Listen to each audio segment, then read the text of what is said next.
Ora, havia um homem rico e vestia-se de púrpura e de linho finíssimo, e vivia todos os dias regalada e esplendidamente. Havia também um certo mendigo, chamado Lázaro, que jazia cheio de chagas à porta daquele, e desejava alimentar-se com as migalhas que caíam da mesa do rico. E os próprios cães vinham lamber-lhe as chagas. E aconteceu que o mendigo morreu, e foi levado pelos anjos para o seio de Abraão. E morreu também o rico, e foi sepultado. E no inferno, ergueu os olhos, estando em tormentos, e viu ao longe Abraão e Lázaro no seu seio. E clamando, disse: Pai Abraão, tem misericórdia de mim, e manda a Lázaro que molhe na água a ponta do seu dedo, e me refresque a língua, porque estou atormentado nessa chama. Disse, porém, Abraão: Filho, lembra-te de que recebeste os teus bens em tua vida, e Lázaro somente males, e agora este é consolado e tu atormentado. Não vou ler toda a história, você pode acompanhar depois aí na tua casa, na tua Bíblia. Pessoal, aqui conta uma história bem, assim, intrigante. Primeiro vai falar de um tormento, e vai falar de Lázaro, né? Sim. E nos dá a impressão de que são almas que estão vivendo pós-morte. Ok. Seria, pastor, isso aqui um texto que se aplica à literalidade? É um gênero específico de literatura?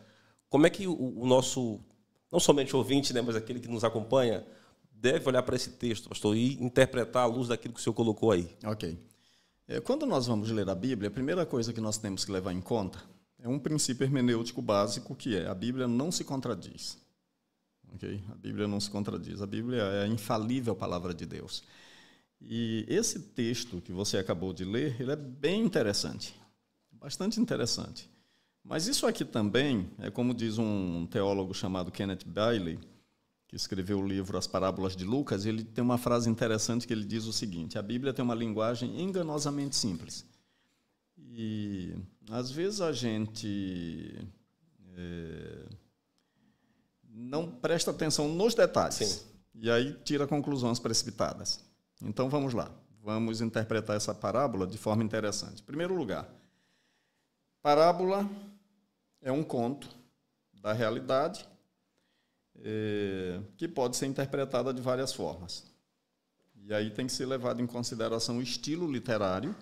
E há um princípio entre os teólogos na questão hermenêutica que não se constrói doutrinas basicamente em cima de parábolas, né? Você tem que ter muito cuidado na interpretação das parábolas. Segundo ponto, esta parábola ela tem uma origem egípcia. Yeah. Sim.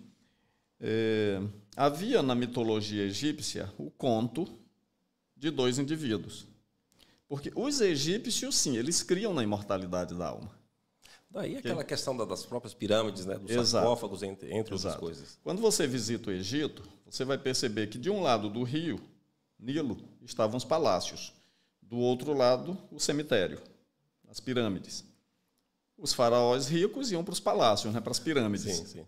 Mas os pobres, daí vem essa história de que precisa atravessar o rio, né, da morte. Sim. Por isso que normalmente os mortos eles colocavam 2 moedas nos olhos, que era para pagar o canoeiro.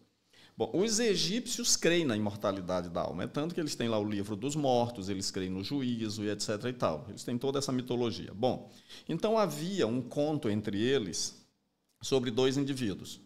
Um que se dá muito mal nesta vida, mas que na outra se dá muito bem. E o outro que se dá muito bem nesta vida, mas que não se preparou para o posterior. Esse conto egípcio, ele vem para o judaísmo.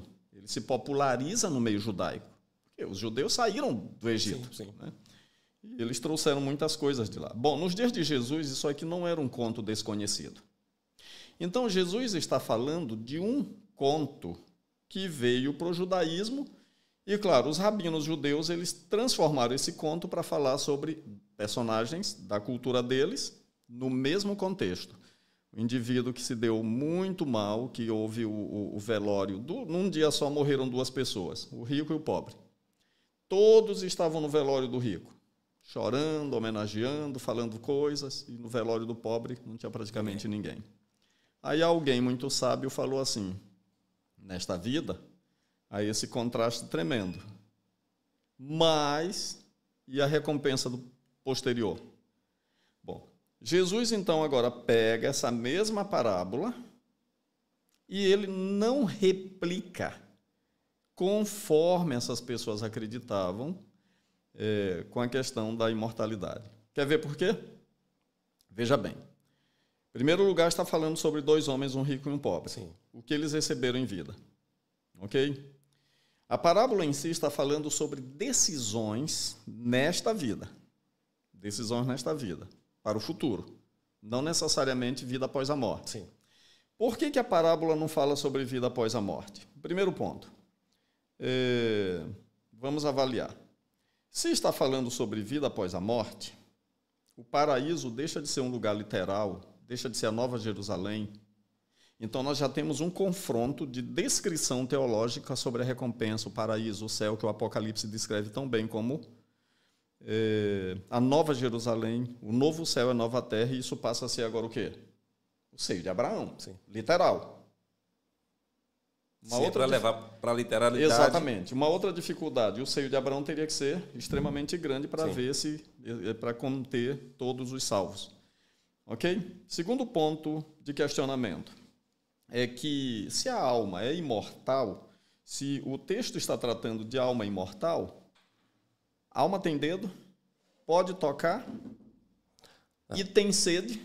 É imaterial. Se é imaterial, se é espiritual, e se o espiritual não necessita do material para sobreviver, por que essa alma sente sede? Porque, no caso, o material seria a prisão do imaterial. Exatamente. Então, não tem... Isso é uma coisa que não é lógica. Então, por aí a gente pode perceber que o texto não está falando de uma literalidade estrita. Ok? Se o texto fala de imortalidade, então os detalhes têm que ser levados em conta. Então, nós temos um choque aí de ideias, um choque completamente ideológico. Um outro aspecto, céu e inferno estariam tão perto a ponto de haver um bate-papo entre salvos e perdidos?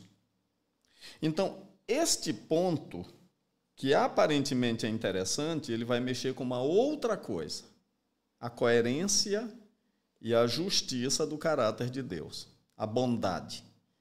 Então, se Deus é um Deus de amor, é coerente, é justo, até que ponto nós podemos dizer que a bondade e coerência entre salvos e perdidos, de certa forma, conviverem aparentemente juntos, onde um está sofrendo tormentos eternos e outros estão tão perto olhando? E felizes. Okay? E felizes. Bom, então nós percebemos por essas inconsistências aí que o relato não está se tratando de uma literalidade estrita. No final da parábola, aquele homem diz assim: Senhor, eu tenho 5 irmãos, manda que alguém vá lá para falar para eles não virem para cá. Aí o outro responde dizendo o seguinte: eles têm Moisés e os profetas. Se eles não ouvirem Moisés e os profetas, eles não ouvirão, ainda que ressuscite alguém dentre os mortos. Veja, ressurreição e imortalidade são duas coisas excludentes. Antagônicas. Né? Então, nós temos um outro ponto aqui para ser avaliado teologicamente. Agora, qual é o ponto central da parábola? Se eles não ouvem Moisés e os profetas, eles não ouvirão ninguém. Então, qual é o ponto crucial?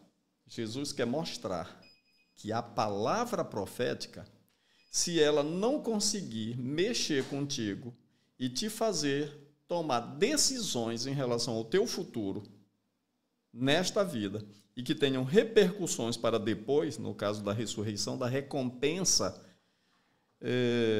então, se você não ouve a palavra, nada mais vai te mudar. Agora, o próprio Lucas, onde está citada essa parábola, lá no capítulo 14, verso 13, ele diz o seguinte: a recompensa será dada na ressurreição dos mortos.